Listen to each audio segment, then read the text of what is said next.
Hi guys, I finally found my marker, which means that I can finally do a video I've wanted to do for a while.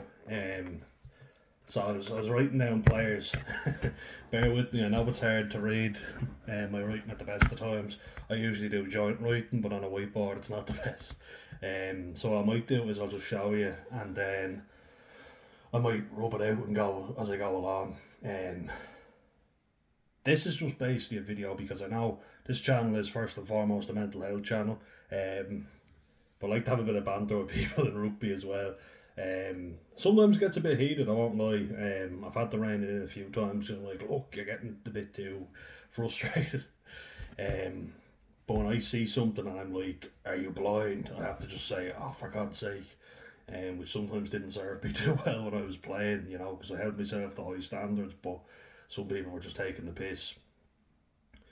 But I wanted to discuss this for a second because people have told me and they've made excuses, right? And I've had interesting conversations slash full on arguments slash debates with people online. And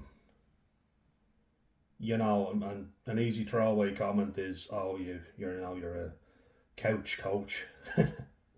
um, you're not Andy Farrell, although I have been told I do look a little bit like him. That'll be my argument to people if they go, "You're not Andy Farrell." I was like, "How do you know, Pet?" I always think it's gas whenever he's coaching and he's playing. Owen won't be playing for England now, but I thought to myself, imagine you're coaching a team against your son's team, and it's just like, "Oh, and you fucking knobhead." It's like, "Dad, fuck off." Certainly wouldn't be telling Andy Farrell to fuck off if he was my dad. I am Faz. But we're all entitled to our opinion, right? There's lots of people who make rugby analysis videos. I'm just one of those people who makes it.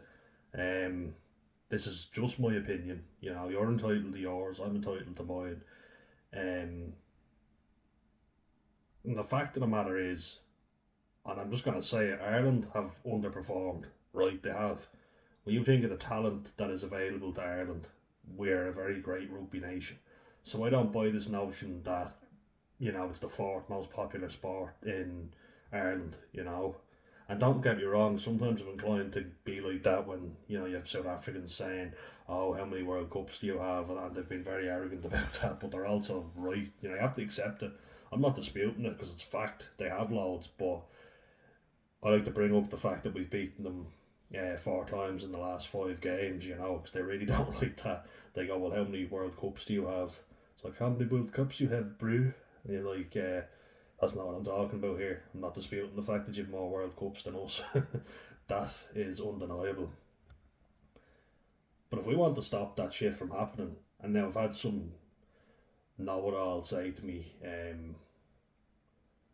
if that's the thing you're most worried about, then you're watching the wrong sport. I was like, no, he just didn't read through one of my comments where I was there saying,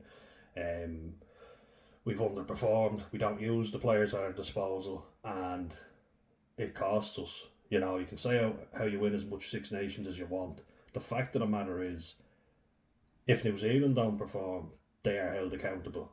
If South Africa don't perform, they're held accountable. The French were booed in their own pitch. They were given an awful time because they went out in the quarter-final stages of the World Cup. And geez, they were unlucky. I would say, and I'm willing to argue with anyone about this, that France performed against South Africa way better than we did against New Zealand. And it was one of the best rugby games I've ever seen. France came absolutely steaming at them, like a steam train. Came out with the blocks, firing out with the blocks. What am I trying to say? I don't know. But 1,000 miles an hour, bang, bang, big ball carriers, then quick ball from Dupont, bang, another big carrier coming, Cyril Boy getting 2 tries, buys and tries. Workout, joke. But when you watch those quarterfinals, you can say France gave it their all, Ireland didn't. And people can tell me whatever they want. Ireland did not give it their all. If they gave it their all, they would have beaten that New Zealand team, who were there for the taking. I 100% believe that. We said before the World Cup even started, we'd rather get New Zealand than France in the quarters, Because, I mean, imagine playing a French team at home in the quarterfinals in their own World Cup and they've won every single game in the group stage. That's a very scary prospect. Personally, I believe no matter who we got, we would have bottled it because we just don't have the mindset. Talent, we have. We have the talent. We tend to throw a lot of excuses rather than admitting New Zealand just wanted it more. And they did, and they have bragging rights now as a result, because Peter O'Mahony was giving a big talk to Sam Cane, you're a shit Richie McCaw, funny, yeah, I like Sam Cane as a player. I don't think he ever was really a mouthpiece. I think if O'Mahony's going to give it, he has to take it. I think he accepts that. Brody Rotalic, you can just hear him saying, "Oi, Peter, another 4 more years you can, you fuckwit." I think he called him a fuckwit, yeah. And they all just kept saying, "Have a nice flight home. Another 4 years, you fuckwit." We all know what Rico Ioane did. The Sexton Ioane saga, which I think went on for way too long. Be more pissed off that you didn't perform. Who gives a shit about the whole Ioane Sexton thing? Ireland bottled it. They did. There's no two ways about it. Wasn't good enough, and yet we don't hold them accountable. We say we don't have the depth that other teams have. Well, I just heard a stat. Rassie Erasmus used 52 players, in the autumn.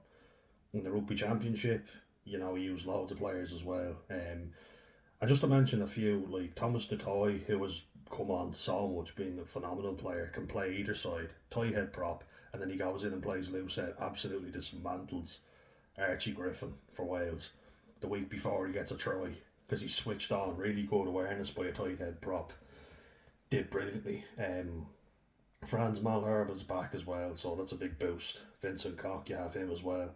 Vilko Lowe, who I rate very highly, has come back in, and I thought he's been unfortunate not to get more starts in a Springbok jersey, because he's unstoppable, but mention him, I think he's world class for sure. Then you got Johan Frobelaar, and Ireland did give a cap to Gus McCarthy, who stepped up in fairness, they did. But I think you also have Ruan Norkia, Salman Morat, Cameron Hanekom, Elric Lowe.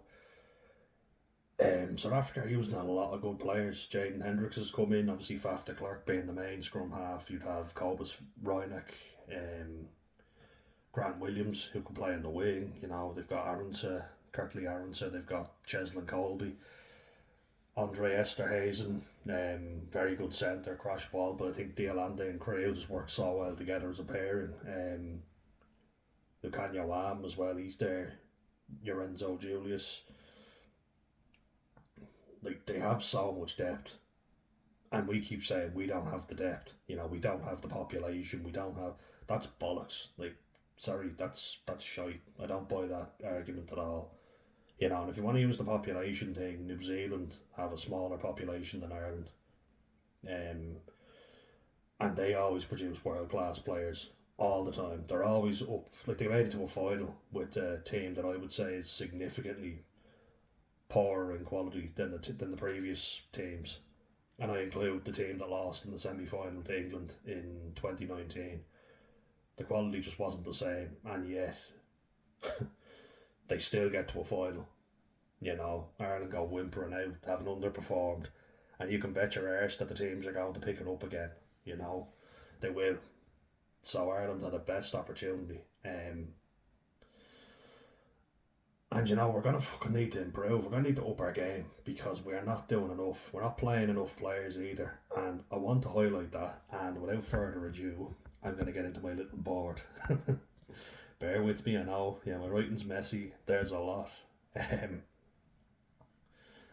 So, I'm just going to show it to you, and then I'm going to walk you through it. Because I'm going to read off the board afterwards. But have a look at all the players. Let's get back. So I've started off with loose head props. I've given a list of all the players, so you can read through all them there. If you can't read it, no problem. I'm going to walk through it anyway, and I'm going to discuss it. And then I'm going to rub out a few things and put a few new things down. So I'll have to pause the video for that, because it's going to take me a while to rub all that out. But loose head props, tight head props, didn't have enough space for hookers, and I kind of thought hooker is a position where we are stacked. You know, Dan Sheehan, Ronan Kelleher, Gus McCarthy, we've got Rob Herring and Dave Heffernan. I think we're sorted in hooker. You know, we've got great hookers, best hookers in Ireland. Then I've gone with every position. Back three at the bottom, as you'll see here. Back three over this side, right here. Back three, I've literally just gone lads who can play fullback or winger. You know, I haven't bothered going through all the rest of it. And yeah, I've gone with centres. I haven't really differentiated between first or second centre, so 12 or 13, just FYI. Back rowers, I have gone, as you can see here, I've gone with guys who can play number 8, 6, open side, and I think it's been discussed before, but we're significantly lacking in open sides. Apart from Van der Fleer, we don't really have an out-and-out open side. So, I'm going to bring the board back and I'm going to read off it. Yeah, so like, when you look at the squad, if Van der Fleer gets injured, we don't really have an out-and-out open side. So that's something we should be concerned about. But let's go through the players here with you. So, starting with loose head props. And remember, people are saying we don't have the depth. I say that's a load of shite. Okay? So, you've got Andrew Porter, brilliant, absolutely amazing loose head prop, the best in the world. I'm saying it now. He's unbelievable. Like, he is absolutely world class. That run, that chase alone against Claremont, like, what other loose head prop would you see doing that? And credit to Oxen Che. I said Andrew Porter can do 70, and then Oxen Che played 70, but he does not have the same gas that Andrew Porter has. You know, I think Oxen Che is fairly good, but I don't think he's the same quality as Andrew Porter. Porter's the best loose head in the world. Calling it, I think that's the case. I think Oxen Che might be the second best, and then Gerhard Steenekamp I think has potential to be one of the best, if not the best. He's very good. Mighty Williams upcoming as well, but Andrew Porter, no, he takes it. Like, his core strength, his work around the field, his carrying, his tackling, everything, his chasing. He's a brilliant player and a sound guy as well. Lovely fella as well, so it just adds to it. We use him way too much. He's asked to play 70 plus minutes week in, week out, and I want to actually specially mention here, if you read that just for a second, and I know, but even if you want to pause the video and just check it out, you'll see that I haven't included Cian Healy, Conor Murray, Peter O'Mahony or Ian Henderson, the older guys, because people have been saying, oh, but it's just Leinster lads getting preferential treatment, and you'll see that it's one Leinster lad who's 37, one Ulster fella, and then two Munster lads. That's not what I'm saying. What I'm saying is, I think we rely on the older guys way too much, and we don't need them.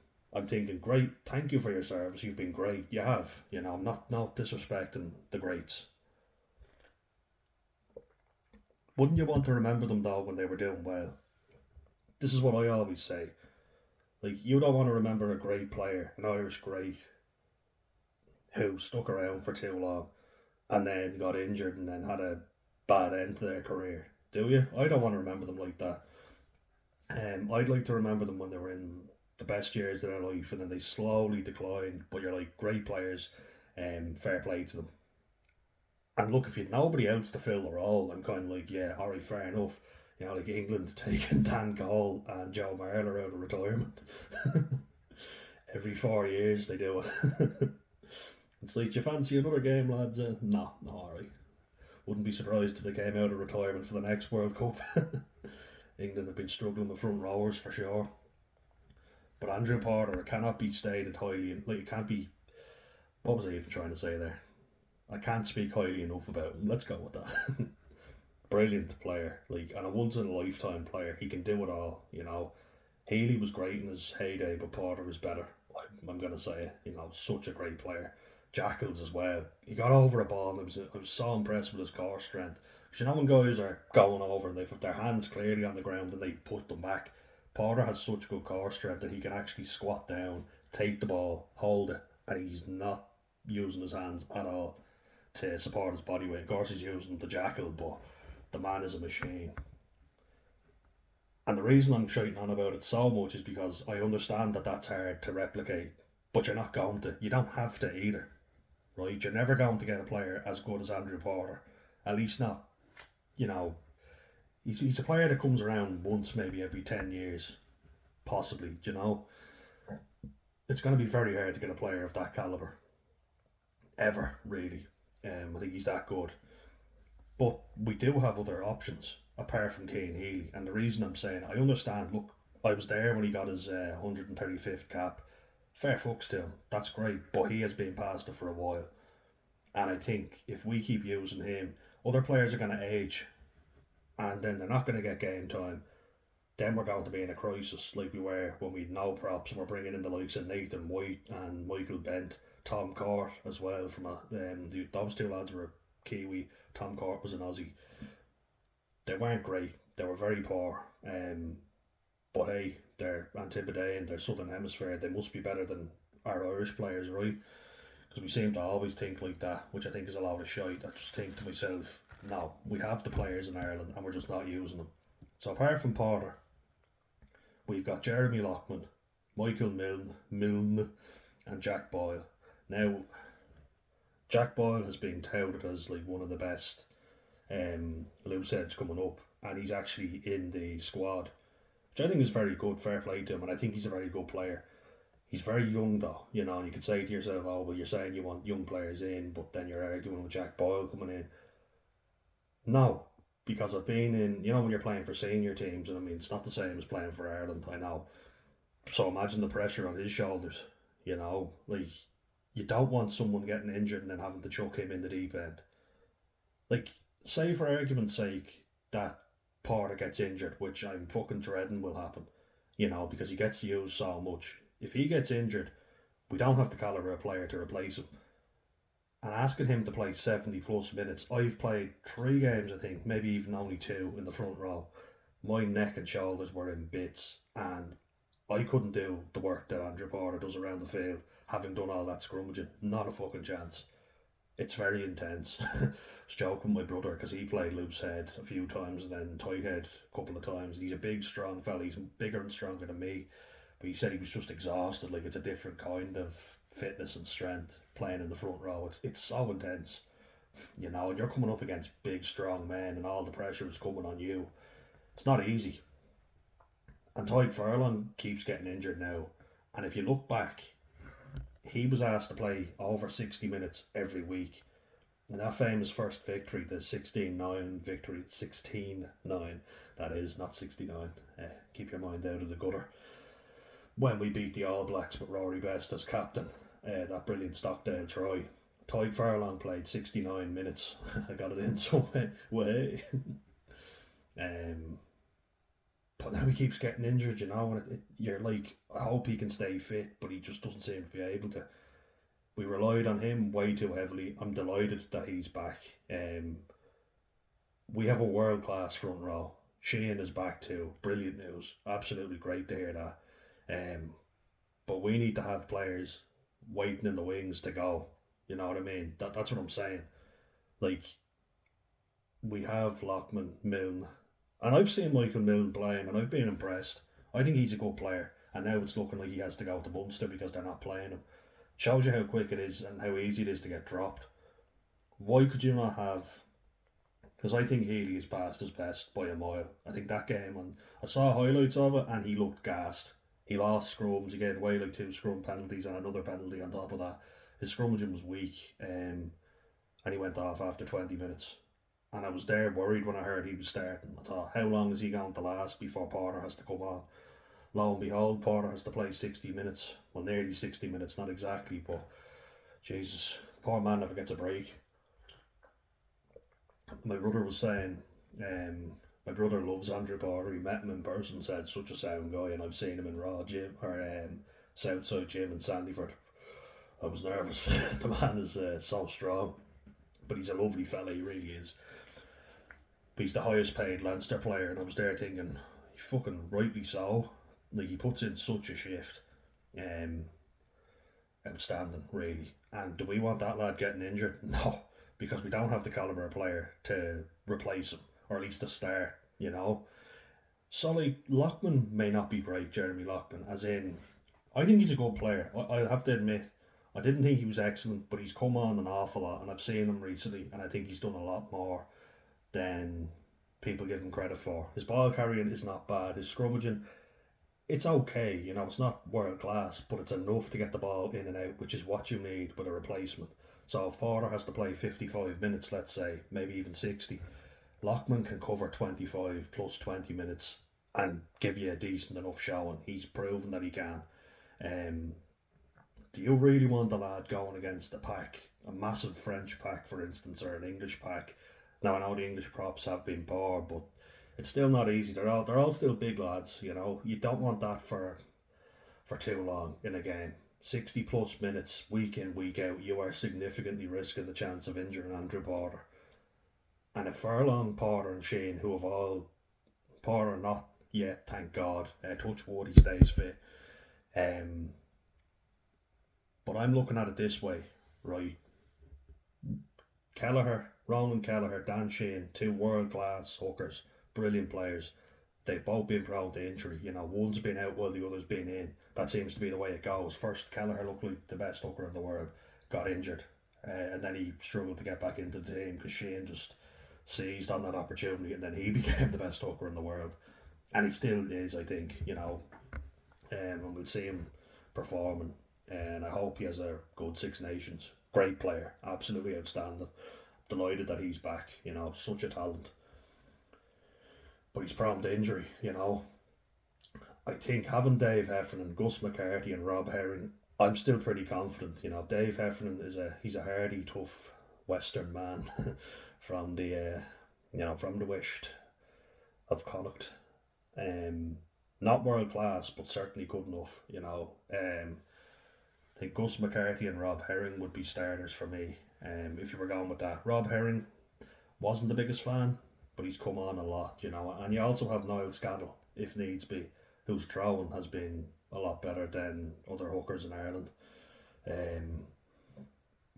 For sure. So I wouldn't be too worried, but we need guys getting game time.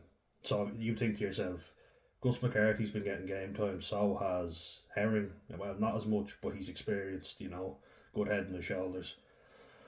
I would be fairly confident if we got an injury there that we've got lads who can do a job, if not excel. Loose head though, not as much. I'm thinking to myself, like Lockman, not much game experience. Milne, not much experience. Boyle, young fella, you know, you don't want to be chucking him in the deep end because that could be hard on him, you know. Michael Milne, I think, should have gone on that tour. I think Lockman and Milne were fit for the tour in South Africa. They should have gone, not Healy. I thought against South Africa, a massive pack, you know, a huge big pack that you're going to be challenged against. Only having two specialist loose head props, one who can't play more than 20 minutes, at a push even, you know, Healy, was madness. I don't know why they did that, you know. Balaam and O'Toole can cover loose head, but O'Toole struggled big time against Fiji, you know. South Africa are significantly better in the scrum than Fiji. I don't know what their thinking was there. I thought they got very lucky. Madness. I really thought it was. That was a great chance to test out Lockman and Milne. And if they don't perform, fine, fair enough. They've been given their chance, they haven't performed. But then you don't just dump them out of the team and forget about them. So you don't need to match a player with Andrew Porter, because I don't think you can. I don't think there's anyone good enough, you know. As I say, hooker, pretty happy. Tight head prop, less so again. Like, more worried at loose head because we don't have lads getting game time. I think we were actually fortunate that O'Toole, I never say fortunate, but in this case we were. You know, O'Toole got injured in the first game against New Zealand. It was a bad one as well, a big collision, which you never like to see, but that meant that with Furlong out as well, Balaam needed someone to back him up, and Ollie Jaeger was out, so Thomas Clarkson got a chance and proved himself. Don't think he's necessarily world class or anything, but he is. Like, he's not a like for Furlong, but as I say with Porter, very few are. You don't need him to be. He did a solid job, he did his job well, that's what you want, fair play to him. he's a good player, and that's all we need. We need players who are decent to come in and replace young players coming up, but not too young that they're chucked in the deep end, and that's that. You know, I don't think he would have gotten that game time if it weren't for the injury to Furlong and O'Toole. You know, I don't think he would have, but I think it's good that he did because he's proven himself now. Um, Going through the tie heads though, so I've mentioned four loose heads: Porter, Lockman, Milne, and Boyle. All decent players, Porter being exceptional, but we've got three other more than capable loose heads to replace him. Hooker, we've got Dan Sheehan, Ronan Kelleher, Gus McCarthy, Rob Herring, and Dave Heffernan. Niall Scannell even. That's six. That's perfect. You're sorted, right? So, don't know what happened there, sorry. It's got an itch. It's gonna. Sorry. One moment, please. And we're back. So, yeah. Four loose heads, not including Cian Healy. Six hookers, and, sorted in that position, really. Tie heads now. Tied Furlong. World class. No denying that. Finlay Bealham has never been someone that I've been a huge fan of, and I think sometimes he stepped up and done a job, but I can't help but feel that he gets in the team because he's Antipodean and people think more highly of him. They think the players are better, which I don't think. I think he's okay, but he has a lot of mistakes in him. But we've relied on him heavily, and I've never been his biggest fan, just saying. Against Australia, it looked like he was trying to help them win. He kept dropping ball after ball. But look, just my opinion. You're entitled to yours. So I've included him in this because I think if you need him to come on and replace someone, he can do that. But there are other players in there that I think are just as good, if not better. So Tom O'Toole's in there, but he's going to be out now. He's suspended, Yeah, good in the loose, not so good in the scrums. The set piece now has been a weak area for him, but I do think he's a tight head, not a loose head. That was proven when he played against Fiji. Scrummaging is a weak area for him, especially if he comes up against a very decent loose head. He struggles, so it's a worrying thing. Bealham did well against Tomoki Williams, in fairness to him, who's a big, powerful man and absolutely dismantled George Henri Coulomb. Not as much luck against Davida Tatafu. I think Coulom's just a very poor scrummager, but does show you that Bealham did a good enough job. Just, he even looked like he won a scrum, and then I thought, oh, that should have been a penalty for him, but they gave it to New Zealand. Anyway, so you've got Furlong, Bealham, Tom O'Toole, who, as I said, will be out for, I think, 3 games in the Six Nations. Bad. So it wasn't really a crock roll, but he fell on the leg of Alex Nankivell. It was very dangerous. So, yeah, look, consistency. I thought that was a lot worse than Scott Cummings one for Scotland. And that was a red card. So I thought, yeah, it's a fair call. Thomas Clarkson did a great job. Fair play to him. He's really come up through the ranks and impressed. But I think Milne is a better player than Clarkson. Having watched the games when those two have been in the front row, Milne has done more, scored tries, been more powerful. If Clarkson gets in, why not Michael Milne? I think both of them should be. Both of them are good enough. But yeah, I don't know the thinking. We've got John Ryan, who I think is very unlucky. I think he's been more than good enough. He's solid in the set piece, for the most part anyway. He can play loose head or tight head. I think having him in the team, he does both well also. So I'm just thinking to myself, he still has a few good years left, and if you're going to say he's too old, Healy's 37. John Ryan's 34. So why not him? And he's playing well for Munster, even though they're not playing very well. I don't think he's as good as Furlong or Porter, but he's certainly good enough to bring off the bench, especially if you need cover. I think why not have him and Clarkson on the bench? I don't know. And then Ollie Jaeger, who big fan of, who has not delivered, which I'm sad to say because I had high hopes for him. I think he's a good player. Sorry, just get a bit of water. I think he's a very good player. but he's been injured, and when he hasn't been injured, I don't think he's done enough to warrant starting or being in the squad. So I accept that argument. I hope he gets more game time because I think he has potential. He's 28, 29 now, so getting on. Still plenty of years in the tank, but he has to step up now when he is fit, And I hope he does, because he's a good lad, he's a good player. So, said it, 4 loose heads, not including Healy. If you include Healy, that's 5. 6 hookers. And then when we go with the tight heads, 6 tight heads. Right? 6 decent enough tight heads. Not the same quality as Furlong, but there's plenty of players there. That's depth, for sure. And if you look at the age, the older ones, of course, will be Furlong, John Ryan, and Beelum. Then Ollie Yeager's in his late 20s. Tom O'Toole, 27, I think. And Clarkson would be the youngest, who has stepped up big time, as they say. Jack Boyle on the loose head side, 22, so very young. The youngest, Michael Milne, would be about my age, about 26, I think. Lockman would be, I think he's 28, 29. Some good age range in there. Much younger on the loose head side, actually, than the tight head side, but that's kind of what you want. The tight heads are the more experienced heads on their shoulders. Loose heads tend to be better in the loose play, the name loose head, but tight heads suit be a more reliable beefcake, with Furlong, of course, being an absolute machine, a brilliant player.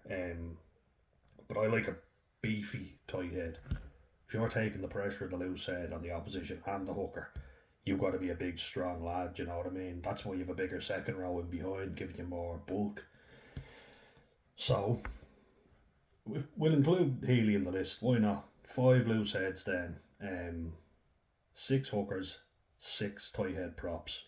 All decent players, so what are you talking about when you say it?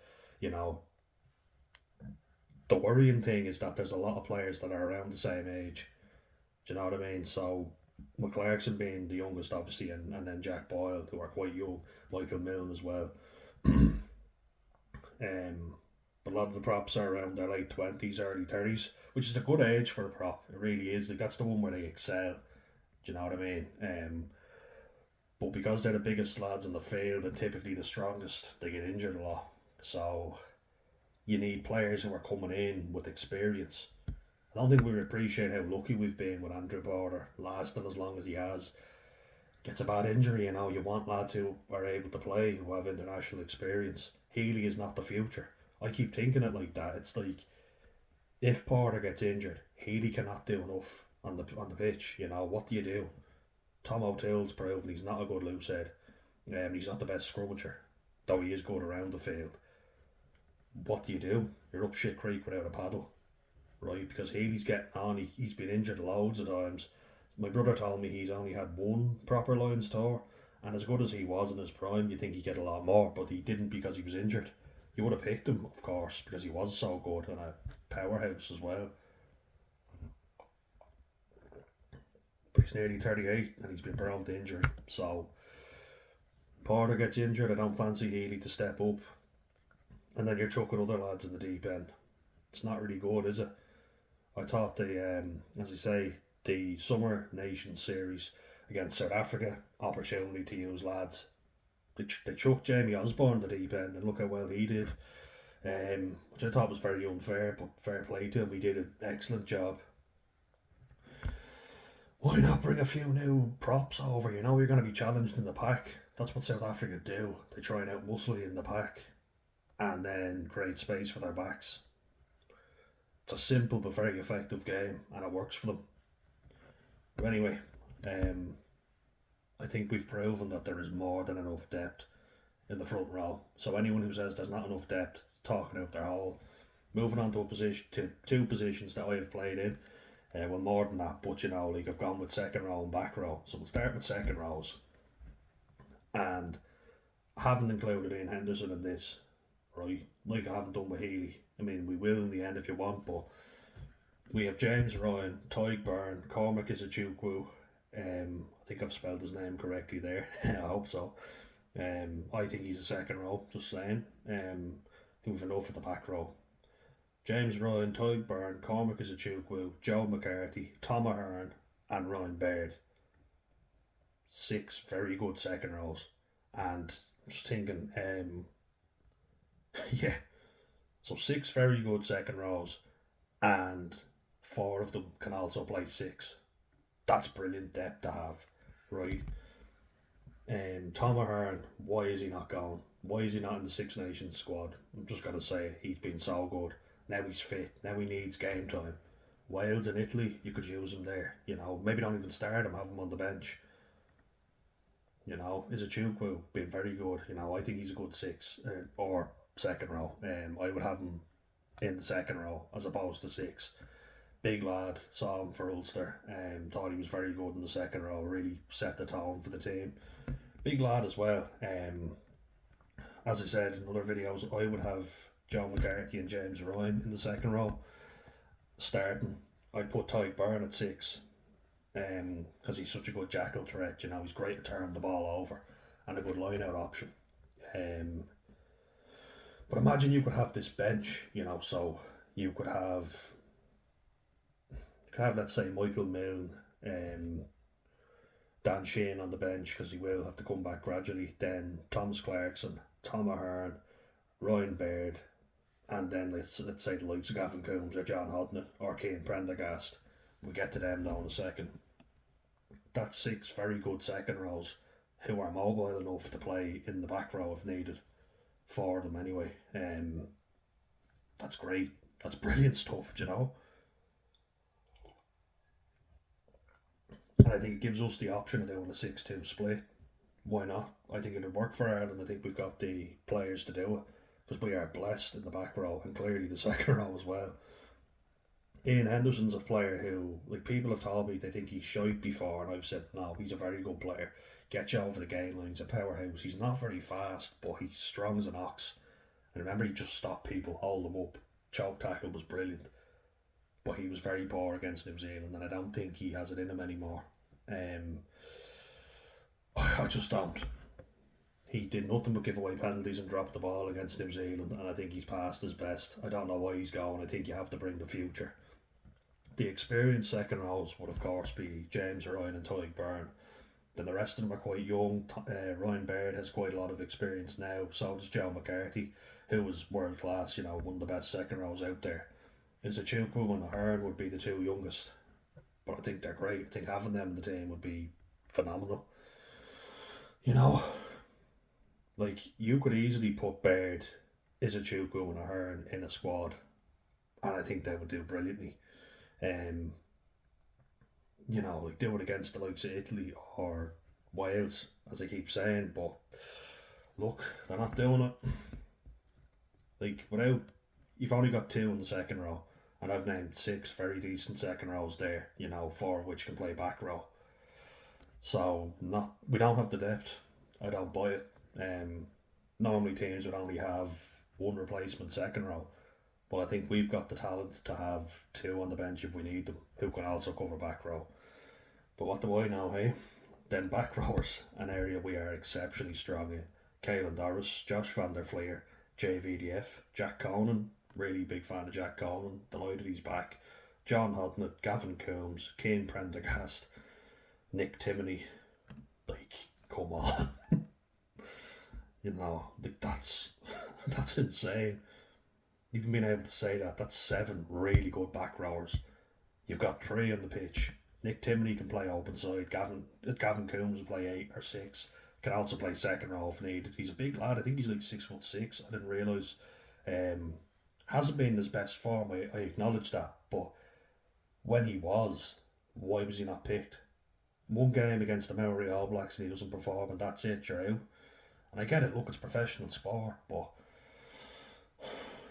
they haven't exactly played Cian Prendergast that much either, and I think he's really come on.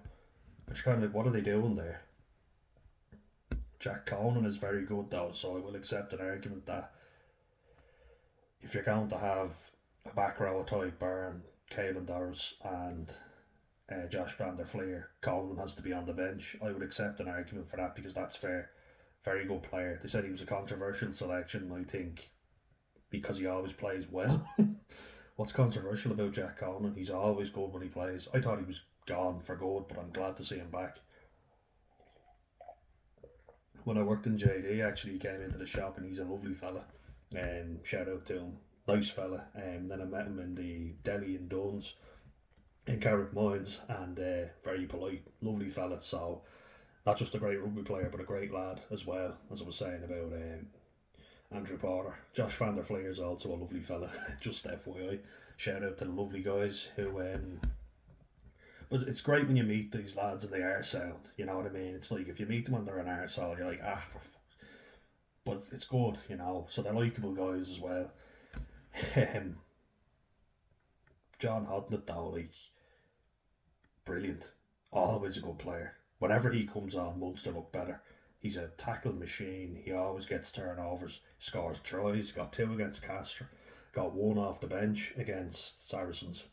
Dan Bleuler, who was being exceptional for Munster, really good signing. Don't know where he came from, but fair play to him. He has stepped up big time. He's a great player.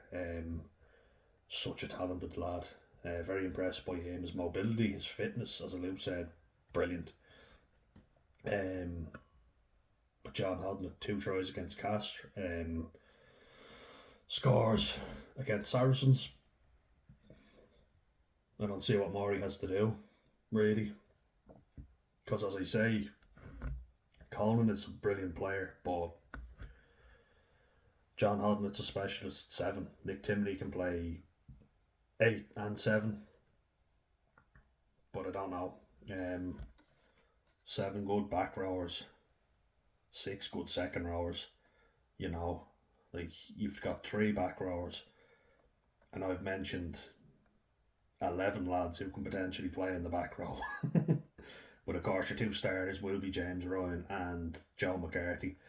Although it'll be interesting to see, because with Conan back, maybe they'll ease him into the team, but yeah, it'd be hard not to see a back row of Conan, Doris and Van der Fleer. And then possibly what you'll do is you'll have McCarthy and Byrne with James Ryan on the bench. Although I have to give credit to James Ryan, he was always a good player, but he was a bit iffy for a while, and he's come back with a vengeance, and his carrying has improved so much. You always knew you get a lot of really good line-out options with James Ryan, set piece tackles, but his ball carrying's improved, because I thought that was a weakness in his game, you know, but he's gotten good there as well. So Joe McCarthy, very good at the ball carrying, very good at coming through the ball and just getting the ball. I don't know how he does it. Just comes through and he always seems to get it. So having that with Tyke Byrne, you know, you want a jackal threat. Van der Fleer, I never thought was much of a jackal threat. You know, like, you wouldn't say he's the best jackler in the game, but his engine, his carrying has improved so much. He scored 3 tries in 4 games in the autumn series. So many tackles, such a great engine, workhorse. So he does all the other stuff, you know. But yeah, back row and second row stacked, world class front row. That pack, like, I think Ireland have one of the best packs in the tournament, just saying. But we need to be creating the depth if, God forbid, something happens, you know. Yeah, Gavin Coombs, like, I don't know what he needs to do, really. No better man when you get in the opposition's, near the opposition's try line. He always seems to find the line. You see other lads bashing and bashing, give it to Coombs. He gets over every time. He gets low and then he pumps the legs and just gets over the line. I'm not a Munster fan, I'm a Leinster fan, believe it or not, but more than anything I want Irish rugby to do well. I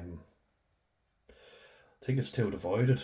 I always like to see the provinces do well. I support every province when they're playing. And I'm kind of non-biased, you know. I like players and I like Ireland. That was always the thing for me, as more an Ireland fan. But yeah, that's my area of expertise, is the pack. I'm a forwards coach for the school that I coach at, Outlands College, so that's where I excel, and I do all the line out work and everything with them. We move on to the area I'm not so great with. That's the back line.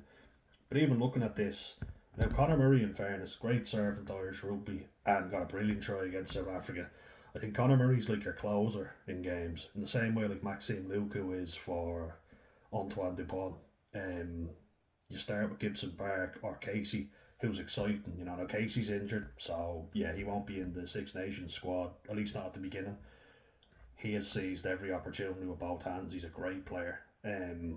Thought against Fiji, he should have gotten man of the match because he was pummeled twice, got straight back up, got a try, stood up for his teammate at the end, Ronan Keller, when he got hit late with a little cheap shot by the Fijian scrum half. Casey was right in to back up his teammate, so he's a little terrier in every sense. But you look at our scrum half options, Gibson Park, and I know I said like we think intimidating players are better. Gibson Park has come on so much when he started with Leinster. He's one of the best scrum halves in the world now. Craig Casey, I put in the list, but I know he won't be playing, and that's fair. Caelan Blade, thought he was great, then he kind of dropped off. Still think he's a very good player, very exciting. Obviously with Connacht it's hard for them to keep up the consistency. Ben Murphy, wow, he looked really good player. Had to move from Leinster. He's Richie Murphy, the Ulster coach's son, and his son plays with him there as well. He plays at Ulster, and Richie used to be the under-20s coach. What a job he did there. Fair play to him. Hopefully Ulster can pick it up. They've had a bit of a drop off, you know. But I've got Jamison Gibson Park, Craig Casey, Caelan Blade, and Nathan Doak. Nathan Doak wouldn't be the most naturally gifted out of the lot, but he can kick off the tee as well, which is another skill to have. And I think someone that we have to give a mention to, who, like, let's face it, he's never going to get into the Ireland team again, but he can feel very aggrieved, is John Cooney. My God, what did that man have to do to get in? He could kick off the tee, he could kick from distance, and he could also do the fundamentals of a scrum half. You're there thinking, like, what more does that guy have to do? Really, you know? Like, I know it's not the done thing in Ireland. We prefer to have our fly half kicking. That's fine. Most teams do. France, obviously, have had the likes of Dimitri Ashvili being one of the best kickers at scrum half that you'll ever see. Morgan Parra, Jean-Marc Dusan, big fella, wasn't he? Like, built for a scrum half. But yeah, like, France typically like to go with someone else apart from the fly half kicking, which is weird. You know, it's a bit strange. They either have their scrum half kicking or they'll have a fullback kicking. Entamac's not the best kicker. Jalibert, not really either. Ramos is exceptionally good. Melvin Jaminet is a great kicker, but unfortunately he's racist. So he's out with the French team. Rightly so. Jeez, the comments he made were insane. You can check that out if you want. I won't repeat it here, but what was he thinking? Good player, but obviously not a great human being in some regards. I mean, maybe he just slip of the tongue, but you can't say shit like that, you know, especially when you're in the spotlight. It's just wrong. So yeah, like, 4 good scrum halves apart from Conor Murray. I do think there's value to having Murray around because experienced head, and as I say, what Maxime Luku is to Antoine Dupont, Murray can be to the likes of Gibson Park and Craig Casey. So I do accept that. Caelan Blade as well, because he might get a chance to step up. Wouldn't be an area where I'm particularly picky, but I'm kind of like, look, there are other players as well, and Nathan Doak can kick, and kick pretty well, in fairness to him, you know.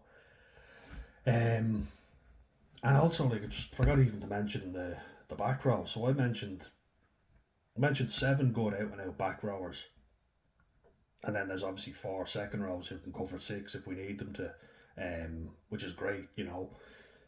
I didn't even include Peter O'Mahoney in the back row. Is that not depth for you?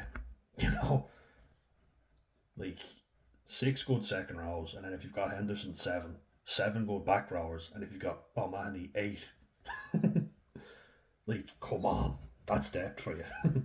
But you got to get those guys on the field, you know. We got to get them game time.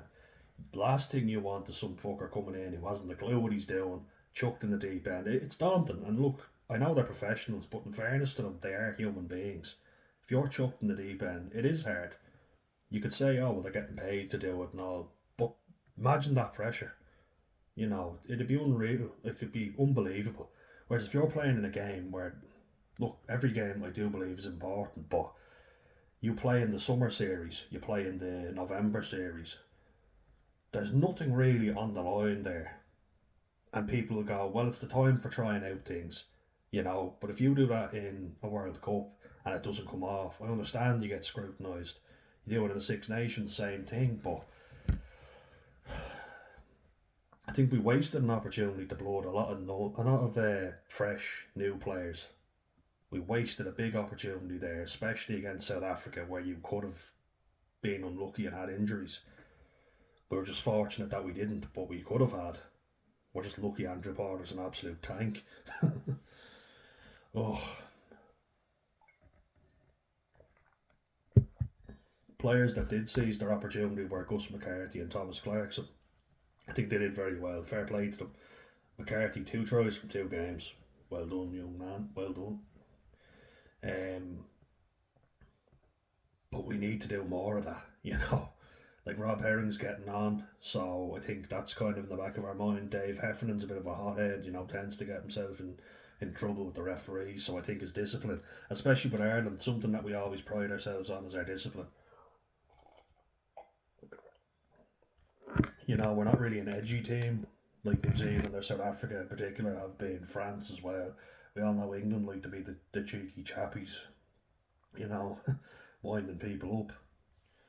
That's not really Ireland's style. We're more of a disciplined, well organised team, but man, do we need the depth coming through.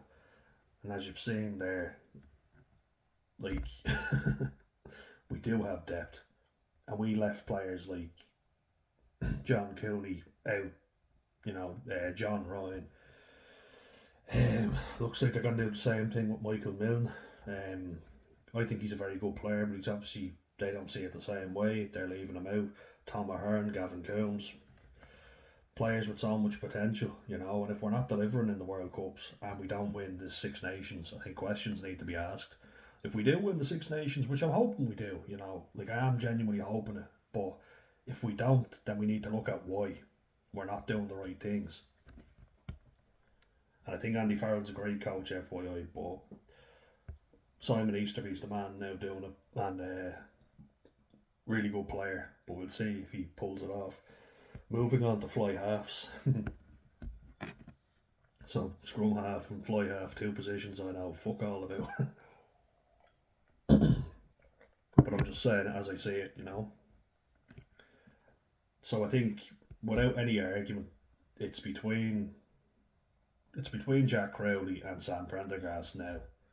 I think for all he missed an opportunity there, he didn't step up in the autumn series, and he stepped up big time against South Africa. I mean, I think everybody thought now if he has a good autumn series, he is a shoe-in. But he didn't, and I think that means he's going to be used as a utility back, more so now than he ever was. He said he wanted to play 10, and I get that, but when you can play 12 and 15, it does tend to work against you, and I've experienced this myself, like, not to the same level obviously, but I played both tight head and loose head second row. Not really that big a deal when you're playing at amateur level, but as you get older and start playing with men, it does make a big difference. I always thought it was 5 was the bulkier second row and 4 was the smaller loose head second row, but apparently more teams do 4 than 5 as the bulk. Becky's Bota wore 4, and then so did Brodie Retallick for New Zealand, and then you'd have Victor Matfield wearing 5 as a loose and line out king as they call them, and Sam Whitelock wearing 5 for New Zealand. But I've done that, and I've played everywhere in the back row. Like, I've played blind side, open side, love playing open side, but I had to be a lot slimmer to play there. And number 8, and number 8 was my favourite position because you get to carry the ball and go with it, but I was the type that said, yes, I'll play anywhere you want, and that worked against me. Because guess what? If I'm on the bench, you get an injury, it's like, Dan, will you go play there? I played fucking in the front row before. I played on the wing, I played centre. I like playing 12, and as a 12, what I did is just, I'm not passing crash ball all day. Once you give me the ball off 9 or off 10, I'm just going direct. I'm not looking to pass it. Get with me and I'll offload, I'll pop it out the back. So a good offload on me as well.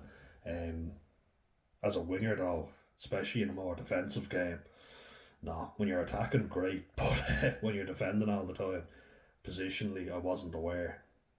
But you do just kind of get used and abused if you play every position. And I think that's unfortunately what's happened with Frawley. You know, he's been put in the wing even, which I thought was stupid against England because he didn't know it. He knew it to play fullback. Hugo Keenan plays on the wing and has done. You know, put him on the wing and then put Frawley at fullback. But we didn't against England, and I think it cost us big time. So fairness to Frawley, he can't play every fucking position on the field, although we certainly trying. They're asking him to. But yeah, so Jack Crowley, Sam Prendergast, Kieran Frawley, and I mean, dare I say, one of the Byrne brothers.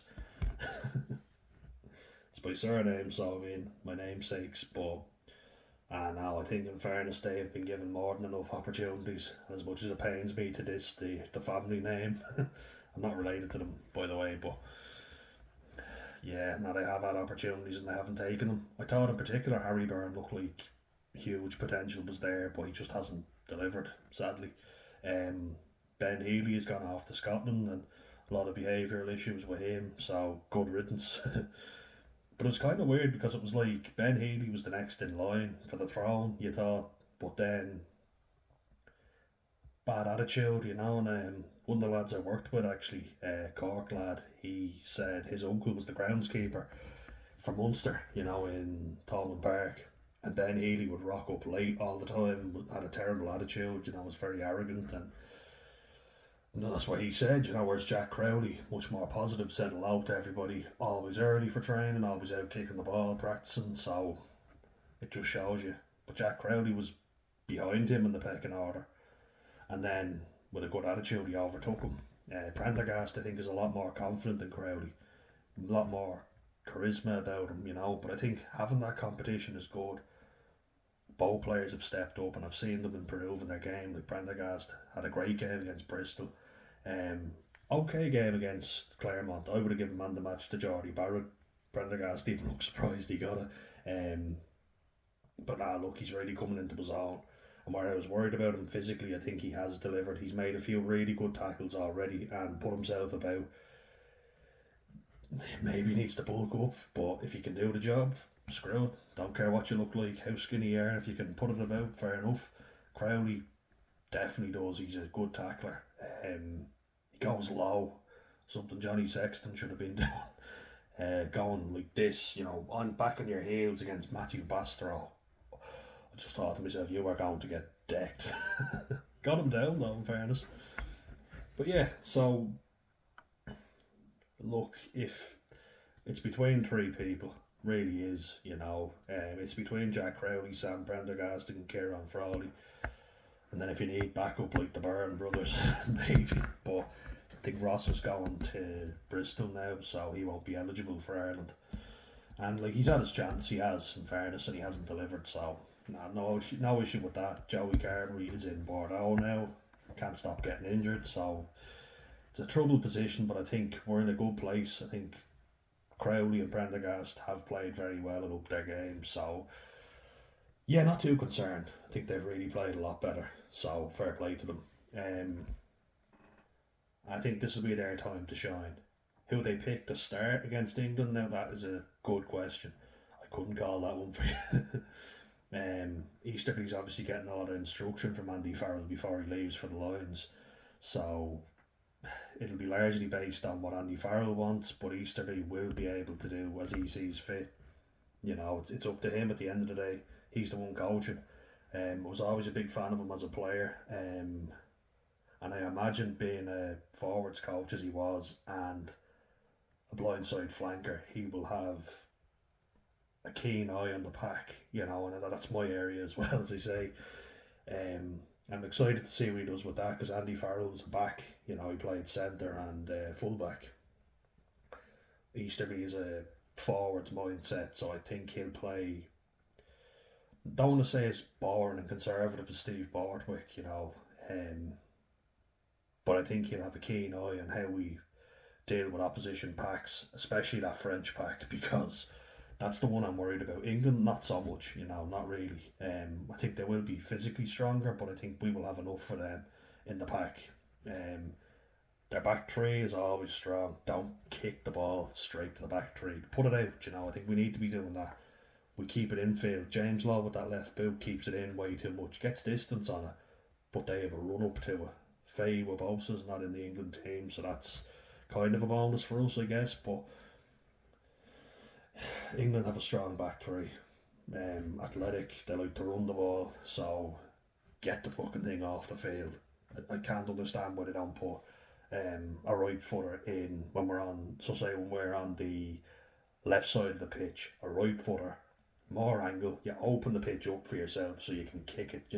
Can't really do it here, but you open the pitch up. If you're a left footer kicking on the left side, either you put it out and you don't get any distance on it because the angle is closed off, or you have to kick it long and you keep it infield. If you're a right footer, field is opened up for you, and on the right side have a left footed kicker.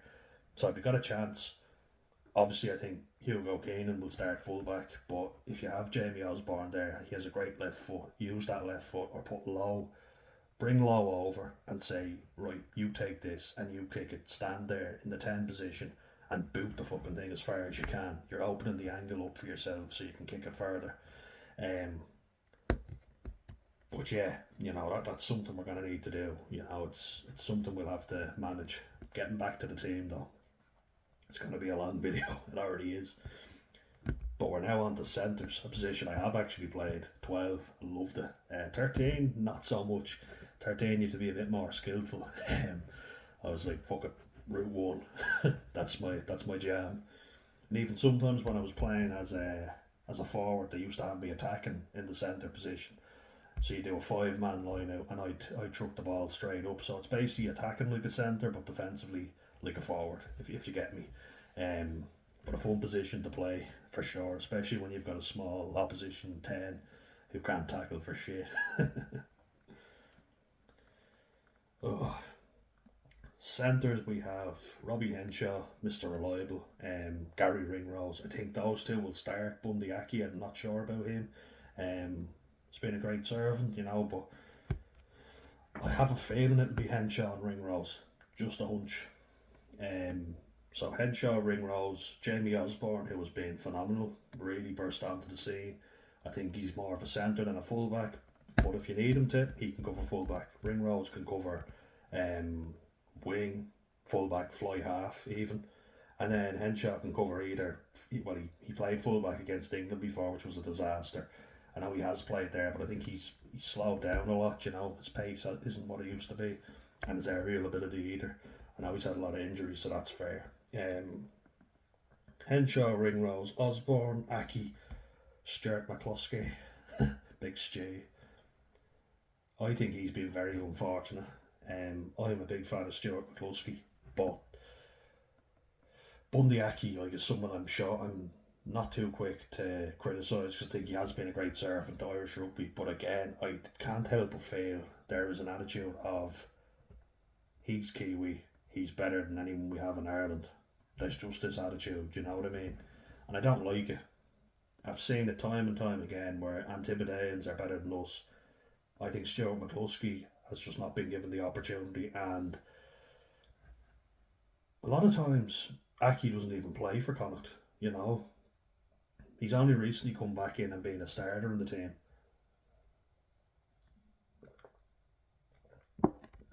And he's been hot and cold at times.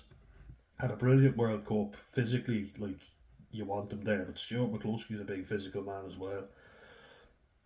I feel like he's a player who we haven't used enough and we haven't appreciated. And he'll retire or be out of the Irish selection. And then we'll be pissing and crying and moaning that we don't have anyone. I think in the back line we'll be alright, but certainly a player who I think can feel aggrieved, because I've always been a big fan, But anyway, Carl Ford's a player I'm excited to see. I'm glad that he's been mentioned, not in the main squad, but in the reserves, because I thought to myself, I hope people see what I see. Very talented player, good crash ball centre, but can also kick if you need him to. Now, he's not the best at kicking. You don't want him to be kicking unless he has to. But he certainly does a good enough job if you're stuck. I would prefer him crashing the ball up, putting people into space. He's deceptively strong. Very happy to see him in, even if it is only the reserves. Then we've got James Hume. Maybe I am a bit empathetic of the Nordy lads being having the Ulster heritage, but don't know what happened with James Hume. Very good player, just went off the face of the earth. I think he just got badly injured, but if he's fit, let's get him back in. I think he's a good player. But undoubtedly, it's between. It's going to be Henshaw and Ringrose, I think. Then you've got Aki and McCluskey. So we'll see. The thing is, they tried it before with McCluskey and Aki. It didn't work against Italy. She got two big, strong, physical lads. You need someone a bit smaller outside them. They tried it before with France, where they had Jonathan Dante and Mathieu Bastareaud. And it's two big, strong fellas who are crashing the ball up, but defensive reads were bad, you know what I mean? Because the two of them are looking for a big hit, the two crash ball centres. Both from Guadeloupe, I think, or Guadeloupean heritage, the French Caribbean, Bastareaud and Dante, but it didn't work, If you've got two big, strong lads, you need someone with a real rugby brain like Ringrose, who, in fairness, not only does he have that brilliant rugby brain, which is why he's played at fly half before, but he's bulked up. He smashed Pablo Matera and Rico Ioane, so he has to. We need him in the team. He's such a bonus to have in the team. We didn't have him for the last Six Nations, and I think it cost us. We won the thing, but we would have had the Grand Slam, I think, had we had Ringrose in the team. That's how big a player he is for us. Can't be overstated. So, you have, just thinking now when I read through it, 7 good centres, right? And you only have 2, so we've got 7 decent centres at our disposal if we need them. And Charlie Tector for Leinster looks really good. One for the future. He's a very good player. Exciting to see him. I don't know if they're going to use Alex Nankivell. I don't think we need to. I think he's good for Munster, but we have enough good players already that are Irish born. Let's use them. We don't need anyone else. Nankivell's out for a while, unfortunately. With that poor Tom O'Toole clear out. And then we get to the back 3. Hugo Keenan starts fullback for me. I don't think there's any discussion over that. Brilliant player, Mr. Reliable, Sevens player as well, super fit. We keep him. James Lowe, left wing, Calvin Nash, right wing. Let's not be talking about the right wing too much. Right wing politics. Calvin Nash is someone who I think is really good and underrated as well. I think he's a very good player. Now, whether Mac Hansen or him starts in the right wing, I think with all the bullshit that's gone on with Mac Hansen, although you can look at it either way. Was he right to say what he said? I think he's opened the door for us to question officials in rugby, which is a good thing. But I think that might be playing in his mind, and I think give Calvin Nash the start against England. Put him in that team, because he'll be fresh coming into it. Hansen will have to serve a 3-week ban. Nash is coming in fresh. Put him in the team, I think. Hugo Keenan, James Lowe, Calvin Nash, Jimmy O'Brien. So obviously Jimmy O'Brien and Keenan being your fullbacks. Then you've got Mac Hansen, yes. Jacob Stockdale was treated like absolute shit, and I think Lowe makes an awful lot of mistakes, and it just happens. You're intimidating, you're flashy, you're Southern Hemisphere, you get to make mistakes, and it's just part of your brilliance. You're an Irish player who makes mistakes, you're shit, get him out of the team, and people completely forget how good Stockdale was when he started. Do you have to watch that to see how great a player he can be? No, we don't care about that. We only focus on the negative season he had. People giving him fucking death threats and everything, ridiculous, carry on. I think he's a smashing player. I think he was treated so poorly, and I feel for the guy because it doesn't look like he's recovered really from that, although he has shown some form. But look, he got some game time against Fiji, which I'm glad to see. I'm delighted for him, and I hope he can break into the Ireland team, which is basically the Leinster team, isn't it? Another Ulster player who I think is very good is Michael Lowry. Tough lad.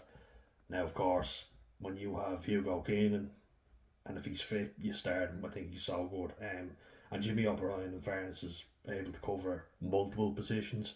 I think he's played centre, wing, and fullback. So yeah, like it's kind of hard to know. Like Jimmy O'Brien, I think he's a good player. I've also put Tommy O'Brien in the team. I think he's good, and not as good as Jimmy, but I think has the potential to be. And then Shane Daly.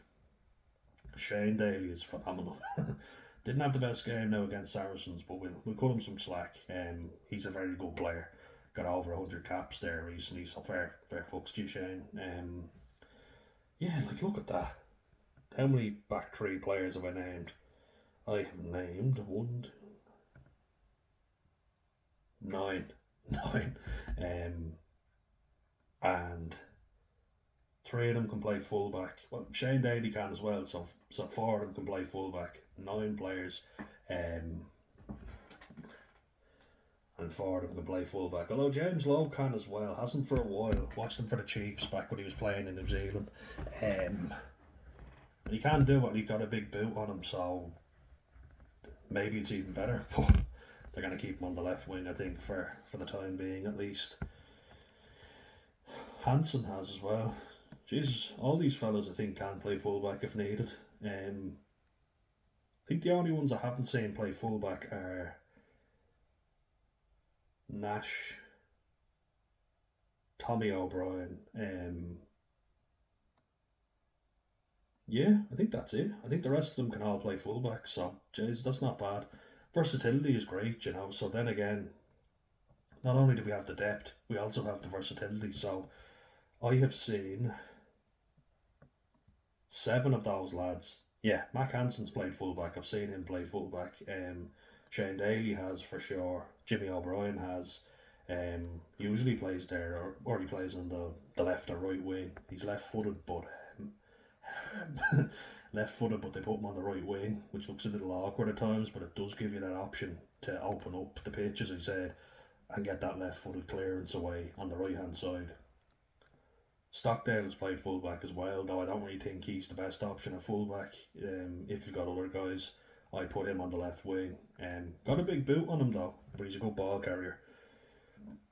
And then let's not forget Jamie Osborne can cover fullback if needed. So can Frawley or Crowley, but with that depth, you don't really need them to. So look, that's a lot of depth. So just going through this again, right? Let's go through it. So the back three, I've named 9 very decent players who can all cover wing or fullback pretty much. I'd say you'd be fine with all of them. We have 7 centres, good centres as well. Really good, who can cover other positions if you need them to. Jamie Osborne, of course, having played a fullback and done a brilliant job. Ringrose played fly half, wing, and I'm sure wherever you ask him to play, he'll do it for you. Ask him to play tight head prop, I think he'd do it for you. He's that good, though we never want him to. Crowley can play 10, so like 4 fly halves, though 3 of them would be the main starters or on the bench. Frawley can cover 12, 15, 10, and has covered wing, but I think those 3 positions are where you can cover. And leave it at that. Crowley, pretty much the same. Prendergast, I think, is more of an out-and-out 10. Crowley, I wouldn't be happier putting him at 10, but 12, he's good at distributing the ball. So, yeah. Then at scrum half, we'll include Conor Murray because he has an experienced head. We've got 5 good scrum halves, and I'll give you something a bit different as well. Do you know what I mean? They're all different talents. In the back row, like we've so much talent there as well. I think what do we have? Yeah, we've 7. What is it? 7? 1. Yeah, 7 good back rowers. 6 second rowers, decent second rowers, and 4 of them can cover the back row if needed. So 11 potential back rowers. 3 potential open sides, a lot of 6s, a lot of that kind of switching and changing. We have 6 tight head props. Again, not the same level as tight furlong, but fewer, right? So decent enough tight heads. We have, if we include Healy, 5 loose head props. Again, not at the level of Porter, but who is, And we have, if we include Niall Scannell, we have 6 good hookers. But what I mean, again, it'll be between Kelleher and Sheehan and then Gus McCarthy, I would think, with Herring being there if you need him, but kind of past his best. So yeah, tell me there's not depth in the team. I just think to myself, look at all that. There's lots and different age ranges as well. There's a lot of talent in there. Come on. Kind of spoiled for choice, And if you want to tell me that we don't have the player pool, I'm giving it to you right here. New Zealand did that before, and that's what made them such an unbeatable team. 60 players, 4 squads, and they even named it. They had squads that you could put out, and you were kind of like, look, I'm going to rub out the board here now. That's how you build successful winning teams. Is you have players who are not only talented but are experienced at international level. They keep saying as well, Six Nations brings in more revenue. I'm there kind of going, so what? We've won it. Great, yeah, but why shouldn't we win the Six Nations and do well in the World Cup? It's mad.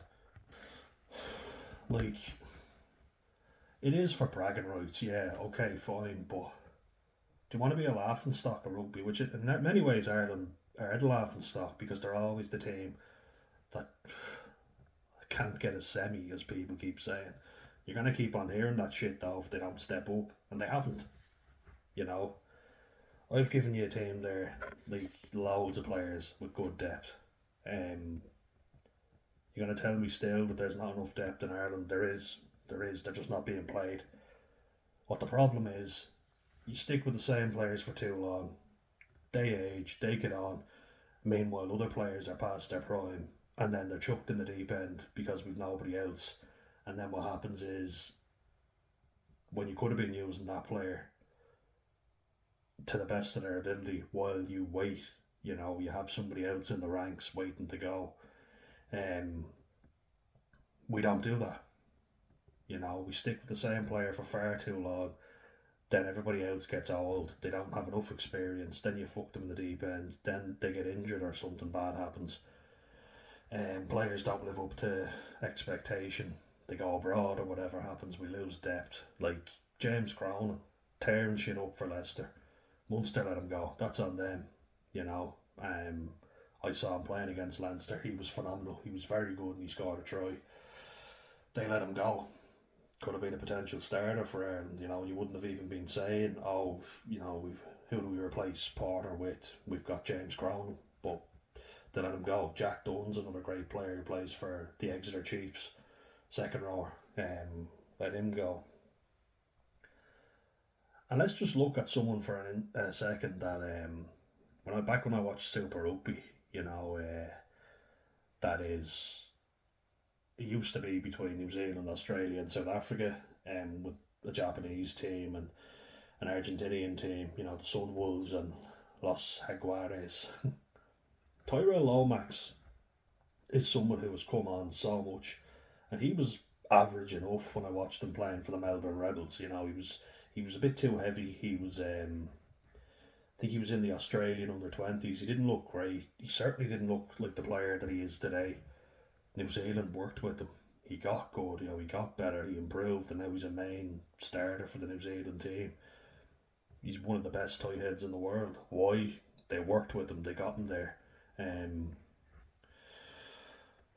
Yeah, and like Owen Franks there beforehand, you had Ben Franks, his brother, who got injured, obviously Owen being the mainstay. Ofa Tuungafasi, Nipo Leolala. You got other players in there who were playing. And now you have him. It's like, they worked with them. I don't know, like, there's depth there. I've proven that. Like, I've shown you good players that are more than capable of playing for Ireland, but look, whether we play them or not, that's up to Andy Farrell and Simon Easterby. Before this video gets any longer, I'll leave it there, guys. We've got the depth, just got to play them. See you in the next one.